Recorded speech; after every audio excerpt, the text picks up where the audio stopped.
오늘 이렇게 주예전에서 하나님의 은혜 가운데 모여서 예배드리고 또한 각 가정에서 하나님의 날, 주의 날을 기념하며 예배드리는 오늘 이렇게 모든 가족들을 위해 하나님의 사랑과 위로와 평강이 늘 항상 함께 하시기를 주의 이름으로 간절히 축원드립니다. 아멘.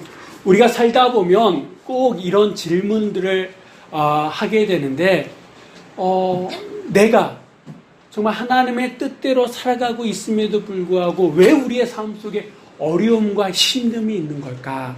라고 하는 그런 물음, 그런 의문이 들 때가 있습니다. 이럴 때 여러분들은 어떻게 그 문제, 그 의문, 그거에 대해서 어떻게 답을 찾아 나가십니까? 그리고 이전에 그 질문에 어떤 대답을 얻으셨습니까? 내가 뭐 잘못한 게 그렇게 없는 것 같아요. 뭐 현미경으로 보면 다 뭐 그렇지만 그래도 다른 사람보다 그렇게 못나게 산 것 같지 않거든요. 하나님의 말씀, 하나님의 은혜 따라 100%는 아니더라도 그래도 나름대로 하나님 중심으로 삶을 살아갔는데 왜 내 삶은 이렇게 쉽지 않은 걸까? 이런 문제 앞에 때로는 우리는요 정말 답이 안 보여요. 차라리 이거다라고 하는 것을 찾으면 그나마 나은데 그런 현실 속에서 현실 속에서 질문을 받게 되는데 그거에 대한 대답을 자신 있게 할 수 없을 때 오히려 그 질문이 우리에게 더 힘듦을 줄 때가 있다라고 하는 거예요.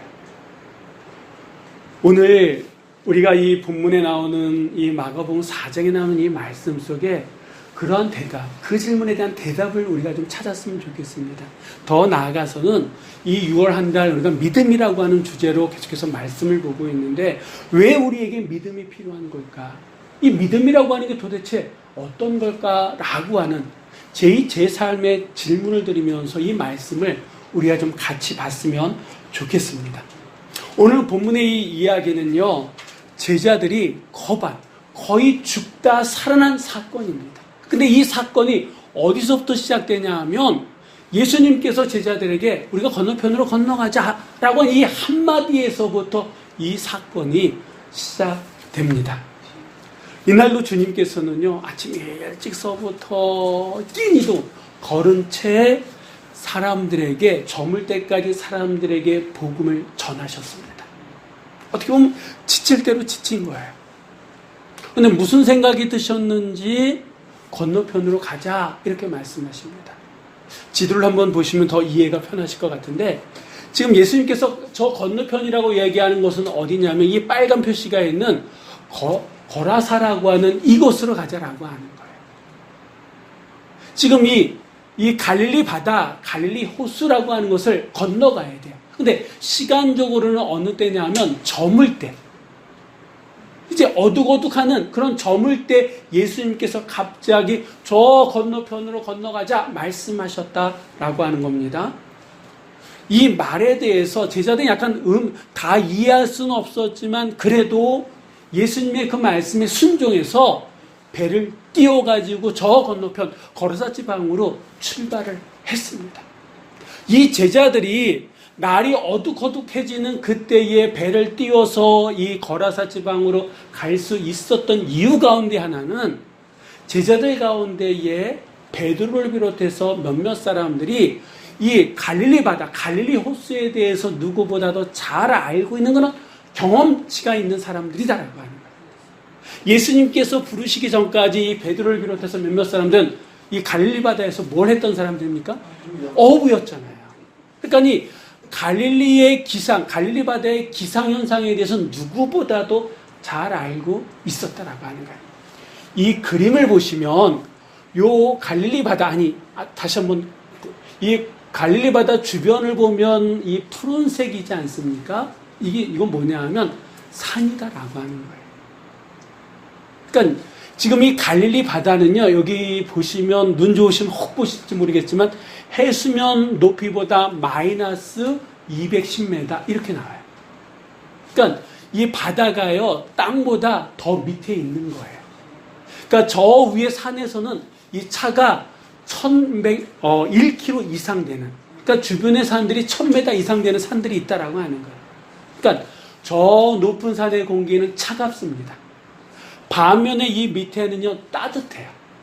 근데 저 높이에 있는 산에 있는 차가운 공기가 밑으로 1000m 이상을 쫙 내려오니까 때로는 이 갈릴리 바다가요, 갈릴리 호수에 파도가 치는데 2m 이상 높은 파도가 칠 때가 있다라고 하는 거예요. 그리고 그런 현상들이 있는데 아침보다는 낮 시간에, 아침이나 밤보다는 낮 시간에 이런 바람의 세기가 더 세다 보니까 이 어부들은 주로 언제 고기 잡으러 갈까요? 밤에. 그렇지. 우리가 잘 아는 것처럼 예수님께서 베드로나 이런 사람들을 언제 만나셨어요? 베드로가 밤이 맞도록 고기를 잡았는데 한 마리도 잡지 못했을 때. 그러니까 대부분의 사람들이 밤에 고기를 잡았다라고 하는, 다 이유가 있는 거예요. 낮에는 워낙 바람이 세니까 잡으려고 해도 배를 띄우기 쉽지가 않았다라고 하는. 반면에 밤에는 그나마 좀 잠잠했어요. 그러다가도 밤에 한번 바람이 일기 시작하면 어떻게 되는 거예요? 그때는 끝장나는 거야. 왜냐하면 앞이 안 보이니까. 칠흑 같은 어둠 속에서 바람이 불고 파도가 치기 시작하면 그때는 이제 장담할 수 없는 그런 경우가 있을 수 있다라고 하는 거예요. 근데 그런 일이 지금 언제 벌어진 거예요? 지금. 예수님의 말씀에 순종해서 배를 띄워서 어느 정도 갔는지는 모릅니다. 근데 어느 정도 갔는데 갑자기 조짐이 심상치가 않는 거예요. 이 제자들 마음에 찝찝했던, 설마 오늘은 아니겠지? 이 불길한 예감은 꼭 어떻게 했습니까? 네, 그때가 와. 그러니까 찝찝함 가운데에 말씀에 순종해서 가긴 갔는데 마음 한쪽이 찝찝했거든. 근데 그날따라 광풍이 불기 시작했어요. 사정없이 바람이 불기 시작했다라고 하는 겁니다. 그러니까 이 배가 어떻게, 이 그림에서 나오는 것처럼 잘 안 보이시죠? 이 파도에 밀려가지고 이 배가 어떻게 가누지를 못하는 거예요. 큰 물결이 파도가 배를 탁 치기 시작합니다. 그래도 그나마 이 제자들 가운데 평생을 어부로 살아왔던 사람들이 있으니까 그나마 낫을 수도 있어요. 그런데 점점 시간이 지나면서 이 파도가 쳐가지고 배 안으로 물이 들어오기 시작했다라고 하는 겁니다. 시간이 지나면서요, 이 제자들은 지치기 시작했어요.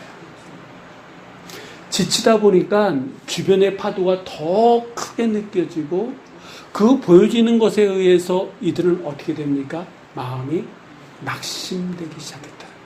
낙심되면서 그 자리에 뭐가 들어옵니까? 두려움이, 무서움이, 근심이 깔리기 시작했다라고 하는 거예요. 여러분, 지금의 이 상황이 이해되십니까? 왜 지금 이 제자들이 이런 생고생하는 거예요? 누구 때문에? 예수님 때문이잖아요. 그러니까 예수님이 가자라고만 안 하셨어도 이런 생고생 안 하는 거예요. 응? 그런 거 아닙니까? 그러니까 어떻게 보면 이 상황을 이해하기 쉽지 않다라고 합니다. 근데 이 상황이 어떤 상황입니까? 아까 말씀드렸던 내 나름대로 주님의 뜻에 순종하면서 신앙생활 하는데 왜 우리 안에 고난이라고 하는 그런 어려움이 힘듦의 시간이 오냐라고 하는 거예요.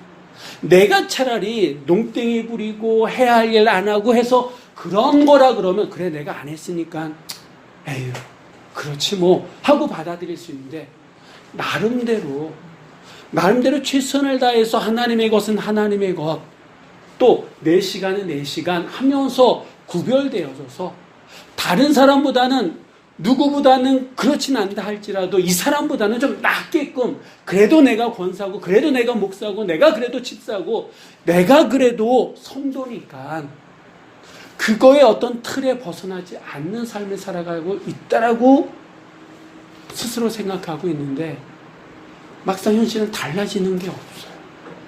아침부터 저녁 늦게까지 일하고 뭐하고 해도 달라지는 게 없어요. 오히려 더 더 힘든 일만 쌓여 나갈 때 우리는 어떻습니까?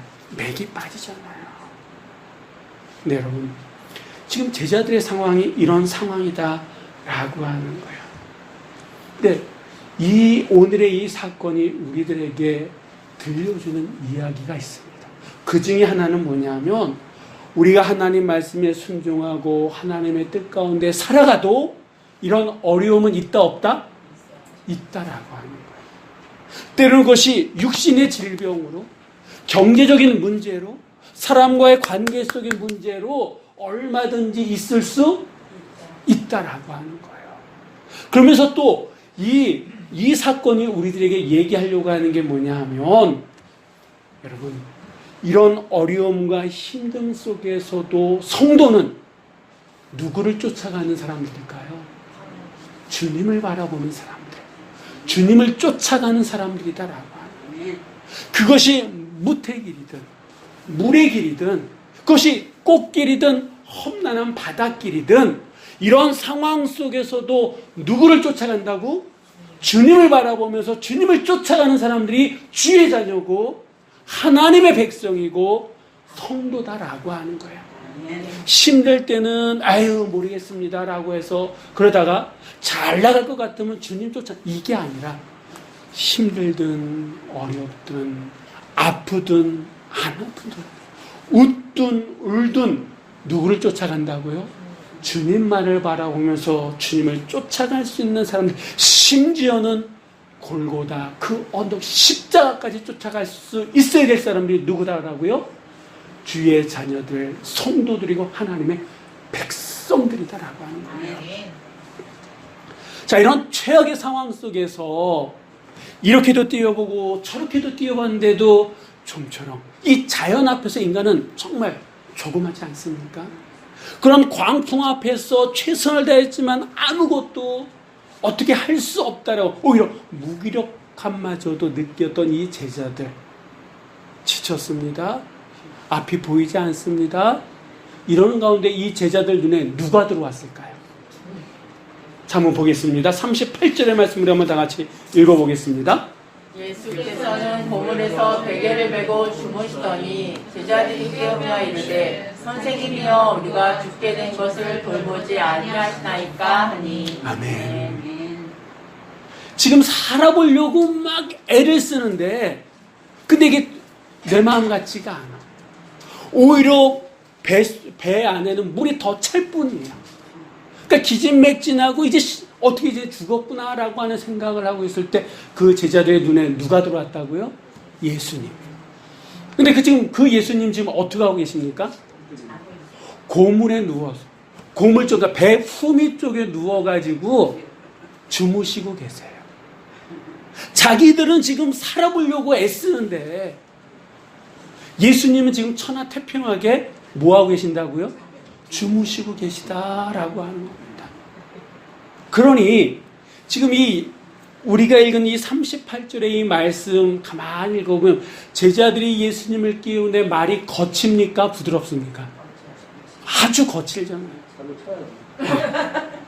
이 제자들의 이 말을 우리식으로 표현하면 이럴 것 같아요. 아니 지금 우리가 모든 사람들이 살아보려고 죽지 않으려고 뭐 하려고 하는데 지금 선생님 잠만 자고 계시네요. 이 지금 누구 때문에 우리가 이런 생고생을 하는데 선생님이 잠만 잔 이 말이 되냐고 그런 거 아니겠습니까? 그러니까 이들은 지금 상황이 힘드니까 예수님을 곱게 보는 게 아니에요. 우리를 이렇게 할 수 있냐고. 우리가 지금 누구 때문에 이런 거냐고. 그러니까 지금 흥분되어 있다라고 하는 거예요. 지금 예수님을 깨우곤 깨우는데 이 깨우는 이 말 속에는 제자들의 원망이 담겨져 있고 예수님에 대한 비난이 다 담겨져 있다라고 하는 겁니다. 예수님께서는 아침서부터 해가 질 때까지, 저물 때까지 정말 하나님의 복음만을 전하셨어요. 그래서 지칠 대로 지쳐있다라고 합니다. 그러니까 제자들이 가장 가까이에서 봤기 때문에 누구보다도 예수님의 상황을 잘 알고 있습니다. 그런데 이 제자들이요, 처음부터 아마 예수님이 주무셨을 때 이런 마음 안 드셨을 거예요. 잘 배가 갈 때는 예수님이 얼마나 피곤하셨으면 저렇게 주무실까? 오히려 애틋한 마음으로 봤을 거예요. 근데 광풍이 시작되면서 이렇게 보면 저렇게도 안 되니까 죽을 것 같으니까 예수님을 바라보는 눈이 달라졌어요. 예수님이 이제 원망스러운 거야. 얼마 전까지는 좀 불쌍하기도 하고 가엾기까지도 하고 그랬던 사람들이 이제는 예수님 원망스러운 거야. 저분만 아니었으면, 내가 교회만 안 다녔어도, 내가 예수를 몰랐으면, 내가 믿음 생활 안 했으면 이런 꼴 안 당할 텐데, 그런 제자들의 마음이다라고 하는 거예요. 주변 상황에 마음을 빼앗기다 보니까 수고해서 지쳐있는 예수님의 눈에 들어왔어요? 아니요. 자기를 내팽겨 쳐버리는, 자기의 이 상황 속에는 무관심하기까지 한 예수님만 보이는 거예요. 그러니까 말이 거칠어집니다. 깨우는데 곱게 깨우지를 못한다라고 하는 거예요. 사실 오늘 이 말씀을 잘 읽어보면 지금 이 예수님의 제자들이 예수님을 깨우긴 깨우는데 믿음을 가지고 깨운 것 같지는 않습니다. 어떻게 보면 마음이 상해가지고, 솔직한 고백입니다만 이제 그런 게 있어요. 나는 잠 못 자는데 자다가 깼는데 집사람이 옆에서 코 골면서 자면 왠지 얄미워. 그래서 툭 쳐가지고 한번 깨워보려고 해요. 어떤 그런 심정일지도 모르겠습니다. 자기들은 힘든데 예수님은 편안하게 자고 있는 그 모습이 꼴사나운 거야. 그래서 깨우긴 깨웠어. 믿음을 가지고 깨운 것 같지는 않아요. 이 예수님이 뭔가 해결해 줄 것 같다라고 하는 믿음은 있는 것 같지는 않아요. 왜냐하면 41절 말씀을 한번 다 같이 읽어볼까요? 그들이 심히 두려워하여 말하되 그가 누구에게 바람과 바다도 순종하는가 하였더라. 아멘. 이 말씀은요, 예수님께서 바람과 바다를 잔잔케 하고 난 다음에 나중 상황이거든요. 그러니까 예수님의 말씀 한마디로 바람과 바다가 잔잔해진 이 기적을 체험하고 오히려 제자들은 심히 두려워합니다. 그러면서 서로 얘기합니다. 저분이 누구야? 저희가 어떤 이기에 이런 일을 할 수 있어? 만약에 이 제자들이 예수님이 어떤 분이다라고 하는, 능력 있는 분이다라고 하는 것을 믿었다 그러면 이런 반응 있었을까요? 없었을 거예요. 그냥 자연스럽게 받아들였을 거다라고 하는 거예요. 그런데 그들은 오히려 바람과 바다가 잔잔해진 이 상황을 보고 더 이전보다 더 심하게 두려워했다라고 해요. 그리고 예수님에 대해서 도대체 저분이 어떤 분이냐 더 큰 궁금증을 갖게 되었다라고 하는 겁니다. 만약에 여러분 이 제자들이 예수님이 어떤 분이셨다라고 하는 것을 확실히 알았다 그러면 이 고물에서 배 후미에서 주무시는 예수님을 깨우더라도 아까처럼 이렇게 원망하면서 깨우지 않았을 거예요. 깨우긴 깨워야죠. 왜냐하면 지금 상황이 위급하니까. 그래도 깨우면서 선생님 일어나세요. 지금 이렇게 바람이 불고 파도가 쳐가지고 여기서 주무시면 혹 큰일 납니다. 그러니까 여기보다는 좀 더 안전한 곳으로 옮기셔서 주무십시오. 우리가 선생님도 아시는 것처럼 선생님 만나기 전까지 우리가 평생을 이 갈릴바다에서 어부였었으니까 우리가 한번 해보겠습니다. 걱정하지 마시고 주무십시오. 이렇게 오히려 예수님을 안심시켰을 겁니다. 그런데 그렇지 않았다라고 하는 거예요. 자, 큰 광풍 속에서도 미동하지 않았던 이 예수님께서 제자들이 깨우니까 일어나셨어요. 근데 그 다음 예수님의 행동을 한번 보세요. 분명히 제자들은요, 예수님을 원망하면서 비난하면서 흔들면서 깨웠거든요. 여러분, 내가 잘 자고 있는데 피곤해서 자고 있는데 옆에서 깨우면 신경질 납니까? 안 납니까? 신경질 날 때가 있지 않습니까? 근데 예수님을 한번 보세요. 자기에게 짜증내는 제자들을 뒤로하고 먼저 제자들을 걱정한 나머지 먼저 어떻게 합니까? 바람과 파도를 잔잔케 하고 난 다음에 지금 이 제자들은요, 상황에 짜증이 나가지고 예수님한테 짜증을 부리는데, 반면에 예수님은 오히려 제자들을 위해서 그 상황을 잠잠케 하고 난 다음에 제자들에게 말씀을 하십니다. 그러니까 지금 이 예수님은 바람과 바다를 잔잔하게 했을 뿐만 아니라 지금 격양되어 있는 제자들의 마음까지도 잔잔하게 하셨다라고 하는. 그리고 난 다음에 하신 말씀이 무슨 말씀이냐? 40절 말씀이다라고 하는.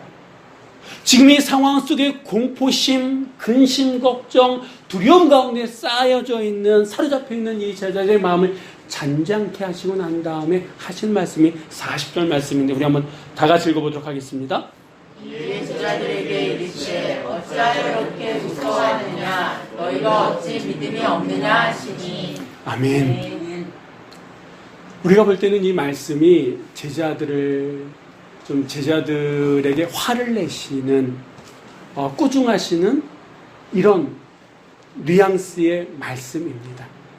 여러분, 이 말씀을 잘 한번 보세요. 이 말씀 속에서 예수님은요, 자고 있는 당신을 깨운 제자들의 짜증나서 이 말씀을 하는 게 아니다라고 합니다. 예수님은 이 제자들에게 뭘 얘기하냐 하면, 자기를 깨운 거에 대해서 책망하는 것이 아니라 이 상황에 대해서 무서워했다.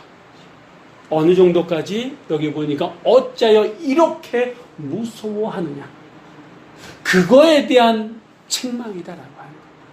우리가 이 말씀을 잘못 이해하면 예수님께서는 제자들의 상황을 전혀 고려하지 않는다, 이렇게 볼 수도 있는데, 저는 그렇게 보지 않습니다.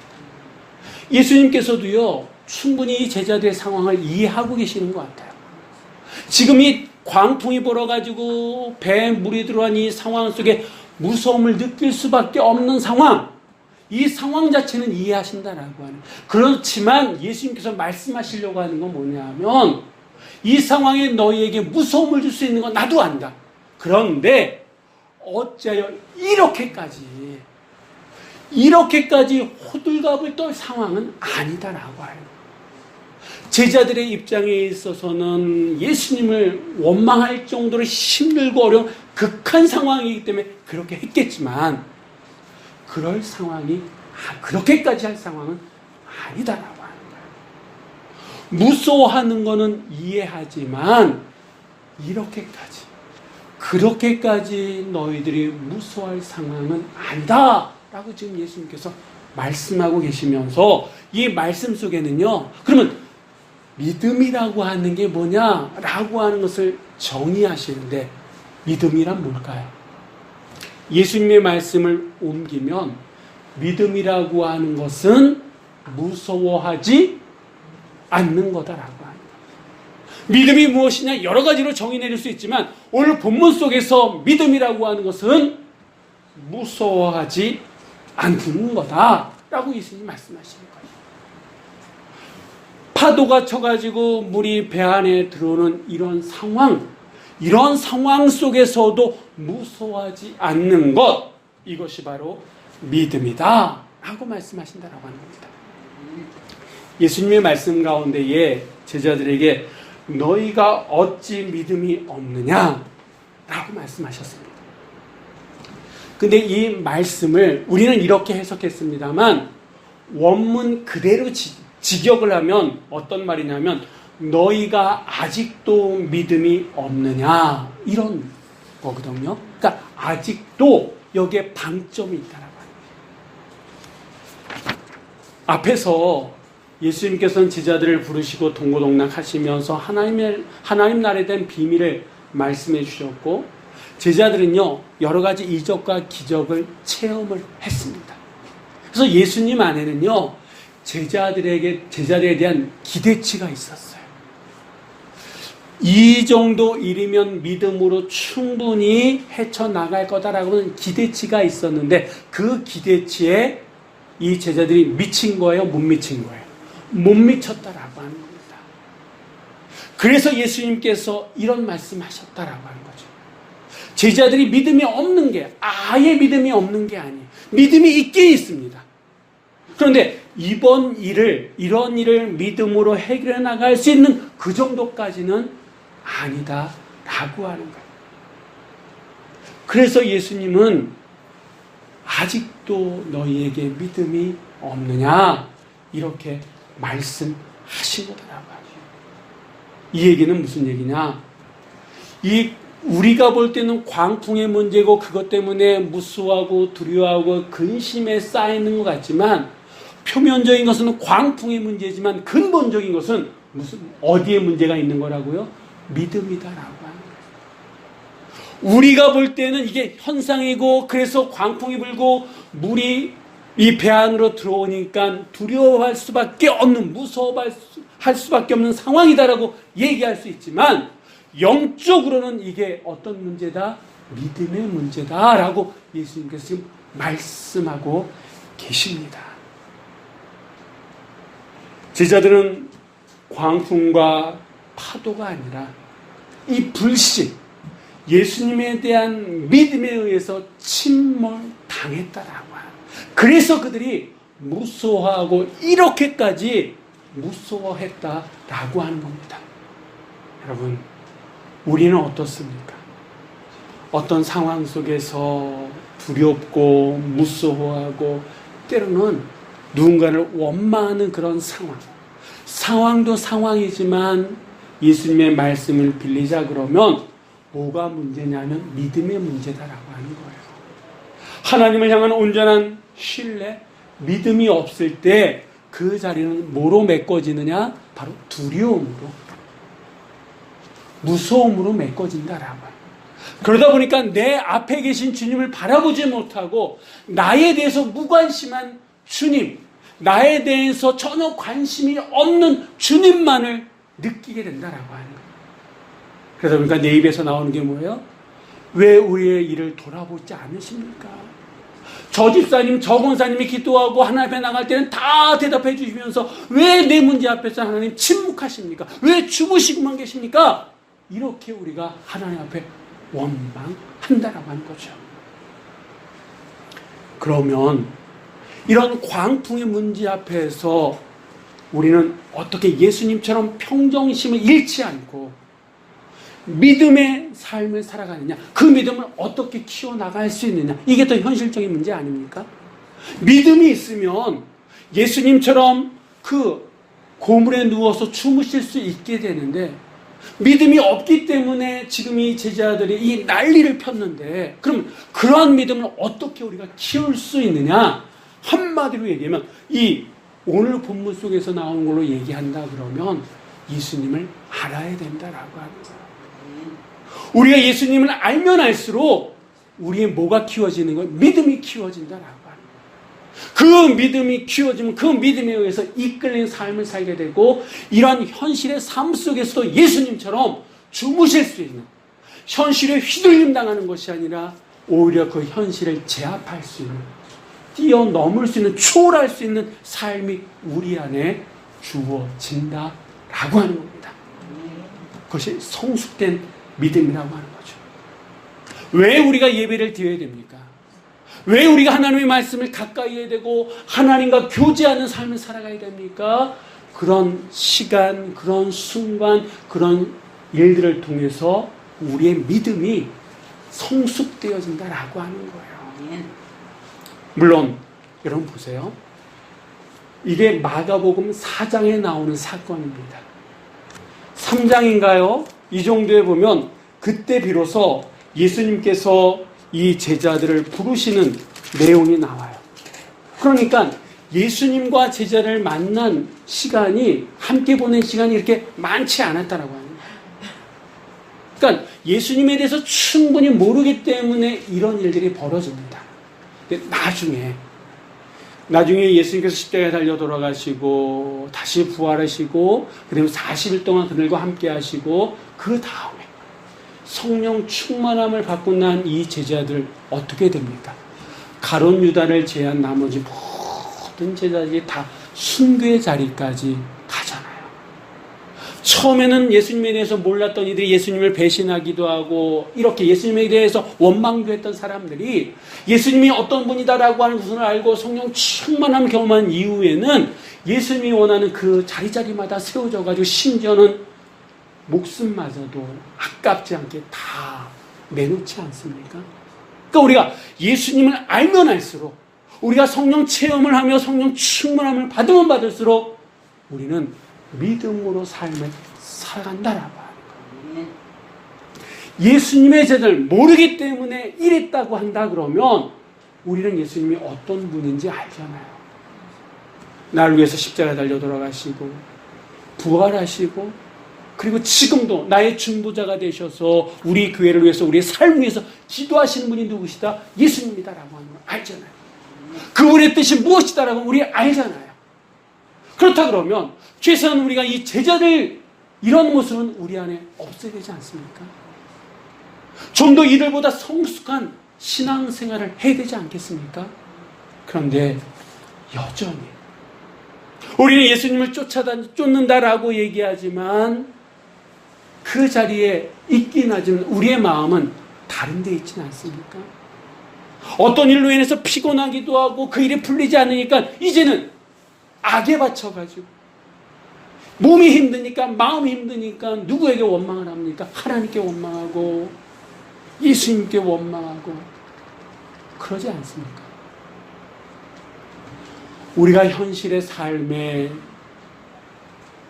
집중하다 보면 누구를 놓칩니까? 예수님을 놓쳐요. 그러다 보니까 원망이 자연스럽게 돼요. 불평이 자연스럽게 나오게 된다라고 하는 거죠. 네, 여러분, 우리가 어려움에 빠졌을 때 예수님께서 침묵하시는 것 같고 나만은 돌보시지 않은 것 같지만 내가 깨우시면 그분은 당장이라도 일어나실 분이다라고 하는 거예요. 그 전까지 내가 원망했던 그런 거 신경 쓰지 않으시고 오히려 상황을 꾸짖어 잠잠케 하시고 나를 바라보시면서 말씀하시는 분이 우리 주님이신 줄 믿으시기 바랍니다. 언제든지 어디서든지 바람과 파도를 잠잠케 하실 수 있는 능력의 분이 내가 믿고 고백하는 우리 예수님이심을 믿으시기 바랍니다. 그렇기 때문에 여러분, 내가 누구를 믿어야 되는 거예요? 주님을 믿어야 된다는 거예요. 왜 내가 현실의 삶 속에 무서워하지 말아야 되냐? 내 안에 주님이 살아계시기 때문에, 나는 그분을 믿기 때문에, 내가 왜 무서워하느냐? 그렇게 무서워하느냐? 그만큼 내가 믿음이 없다라고 해요. 아직 성숙하지 못했다라고 해요. 그렇기 때문에 더 예배에 집중해야 되고 더 하나님의 말씀을 들어야 되고 하나님과 교제 시간을 가져야 된다라고 하는 거예요. 내가 하나님을 만난 지 10년이 되고 20년이 되고 30년이 됐다라고 저절로 믿음이 성숙되어지는 것이 아니라 그만큼 내가 얼마만큼 하나님을 알고 예수님을 알고 있느냐. 여러분, 큰 나무들, 뿌리가 깊은 나무들은요, 바람이 불어도 적게 흔들리잖아요. 꿋꿋하게 버티잖아요. 그런데 그렇지 못한 것들은 심하게 흔들리고 좀 바람이 세지면 다 뿌리째 뽑혀가지고 널려 이렇게 되지 않습니까? 지금의 이 상황이 힘들기 때문에 나도 모르게 원망이 나올 수도 있어요. 근데 그럴수록 어떻게 해야 된다고요? 주님께 집중해야 될 줄 믿습니다. 그게 바로 믿음이에요. 예수 믿음 만사형통 맞습니다. 그렇다고 이런 광풍이나 이런 일에서 다 면제당하는 게 아니에요. 오히려 그런 일들을 겪으면서 성숙되어지고 그런 일들 속에서도 흔들리지 않고 주님을 바라볼 수 있는 그런 모습들로 우리가 거듭난다라고 하는 겁니다. 믿음은 무서워하지 않는 겁니다. 성도는요, 이런 어려움과 힘든 상황 속에서도 주님만을 바라보면서 나가는 그런 사람을 믿으시고 다시 그 어떤 일들 속에 예수님이 제자들에게 말씀하셨던 어찌하여 이렇게 무서워하느냐, 최소한 이런 책망은 받지 않는 오히려 그래, 네가 그때보다 더 성숙해져 갔구나. 이제 더 성숙된 나의 자녀로서 이것도 누리고 저것도 누리고 많은 것을 누리는 너희들이 됐으면 좋겠다 라고 오히려 칭찬과 함께 축복을 누리시는 우리 모두가 되시기를 주의 이름으로 간절히 축원드립니다. 기도하시겠습니다.